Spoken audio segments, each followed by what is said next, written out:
Hi, my name is Nightmare, and this is a bit of a weird one. Um, this is a response video to Totally Not Mark's Majin Buu, a Mishandled Mess video that I watched today. And sorry if I'm a bit weird with the camera, it's just I have never done this, and I can see the reflection of the screen in my glasses. It's like weird. So I tried to hold the camera in a way that it doesn't happen. It's weird. Sorry. It's just improvised most of the time because I don't actually have a better camera than this phone. So sorry about this. Anyway, so this is a response, and I watched this video today, and I hope you watch this, Mark. Not Mark. I don't know. Not Mark. We're going with not Mark. And I saw this, and I mostly have no problem with the video, but there's one glaring flaw in it, like the lights reflecting on my glasses right now. That you make, and that is how shall I say? You try to use the three act structure of Hollywood movies and apply it to Dragon Ball Z specifically, and that kind of doesn't work because Dragon Ball is a manga series written on a monthly basis in a magazine most of the time, and that means that things like the three act structure can't really apply to it. Because it's not a cohesive work, it's episodic and serialized in nature, so that the buyers of a magazine come back every month. So the whole concept of a free act structure just doesn't really work for Dragon Ball in general. You can make the argument, and I think your argument is pretty good, but as you say, the biggest problem with the Buu arc as a whole is the fact that that you say that there's a lot of non-important elements to it. There's a lot of superfluous elements like the fusions and Mr. Satan and all of that. And you say they are important for a story to be workable, but they could be completely left out if somebody wants to tell the whole story.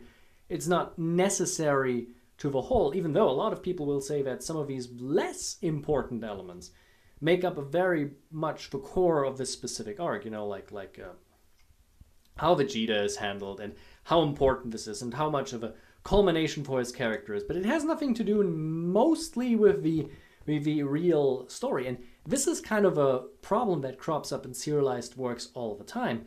It's a fact that plot points are introduced and dropped relatively fast without any kind of notion because they try to either appeal in a specific way to the audience, because there is an audience interaction with this. You know, the author can get fan mail and did get fan mail. Toriyama get noticeably a lot of fan mail in that specific process, and that is a certain interaction. And if they say, oh, we don't like this, we might consider not buying the next magazine, or we say, we rate you lower. That, of course, has a specific effect and is important for the audience, for the creator, to say, I might need to change this. And then you have the editor who of Dragon Ball, who interacted consistently with Toriyama, and we know from the stories of the Cell Saga how much interference and meddling there was to appeal to a certain sense of elements. You know, the old story of how many times the villain of that specific arc changed out of the notion of the editor, and that's kind of one of the important parts that you basically ignore, that this is a part of the story and that can happen. And in the serialized nature, one single chapter doesn't matter in the long run if it is all put together very well. And that kind of makes the pacing of it, and that's also the kind of problem, because as many creators, they just try to make it work. That's the important part. They try to make it work with their audience in mind and all what they get, and it's not easy to do so because, again, in many cases, this is just selling a product to an audience. That's how Shonen Jump sees it. They are not really interested in artistic merit. They say that, but they're not really interested in, they want to sell a product. And because of that, of course, the artist has to often sacrifice the artistic integrity of the work for the ability to sell the product to a larger audience who likes that. And that's a part that is not often discussed, so to speak.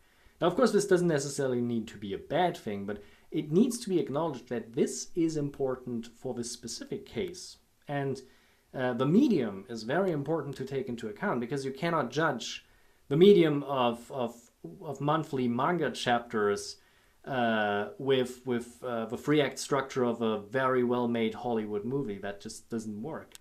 That's just completely weird. And I don't mind the comparison. The comparison is interesting. What I mind is how much of a non sequitur this is. You said you did a lot of work for that, and I certainly believe this. I certainly believe that.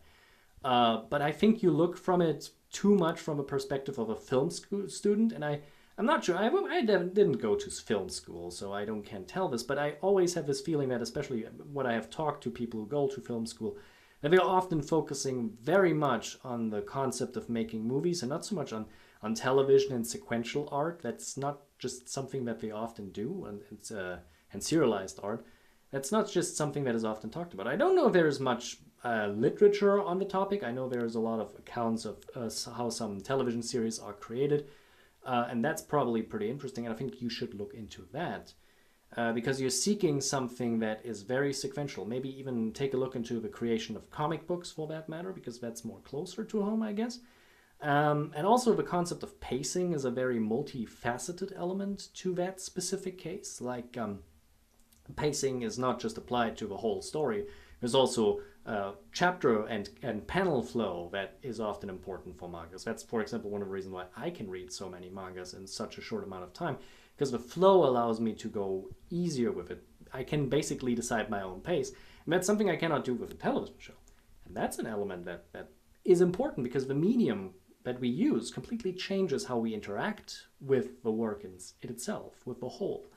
And to ignore this is kind of not really helpful. I mean, you can do it, but it just leaves something to be desired, and that's kind of a problem. If you just wanted to argue that, the Buu saga is a mess, that's not really a problem. That's really what it is. It is a mess, but it's a beautiful mess. I love the character of Majin Buu because it's such a unique, not out of a box character. It's just so weird, so crazy. And that's kind of an interesting thing because a lot of characters aren't that random, aren't that having these constant struggles with them. That makes Majin Buu a very interesting character. And you said this for yourself. This makes him very interesting. But for a larger storyline, in the sense of the three act structure, of course, this is detrimental because in the three act structure, we need a cohesive villain. We need somebody who we can rely on, not just somebody who just consistently flip-flops. That's in that specific narrative, not something that you could do. That's not just something that happens. Villains in movies don't flip-flop. But villains in TV series and mangas and comics, they can flip-flop the hell. And that's kind of important to them. And that's an element that you just ignored. I don't say that what you're doing is bad. That's very important. I'm not criticizing your work because it's bad, just because you made a mistake. I like your work. I'm not a subscriber necessarily. I just don't really subscribe much to Dragon Ball channels, that's all. But I like the idea, and I think Dragon Ball as a common reference point for a lot of us allows us to explore a lot of interesting things about media theory and critical theory and all of these elements if we just apply the right lens to it. And that's a really good thing, and I think you should continue that because that's really a good thing. But you need to break out of the Hollywood movie structure there because that just doesn't work. Doesn't apply. Still a great movie, series, video. I like it. I recommend it. If for people who have not seen it, I will link it in the description because, that's how I do. And I hope you take a look at that. For my audience and for your audience, well, I like your stuff, so go subscribe to Totally Not Mark. He does Dragon Ball stuff if you like Dragon Ball stuff. I like Dragon Ball stuff from time to time too, so there's some interesting things. So I hope this a little bit rambly kind of improvised video is good. I'm actually starting to not be able to look at the camera. It starts to annoy me. So I'm going to end this quick. My name is Nightmare Alpha. You can find me on Twitter and everywhere else. And I hope you share this maybe around or not. And Mark, if you see that, you're a good boy. Continue on. Thanks.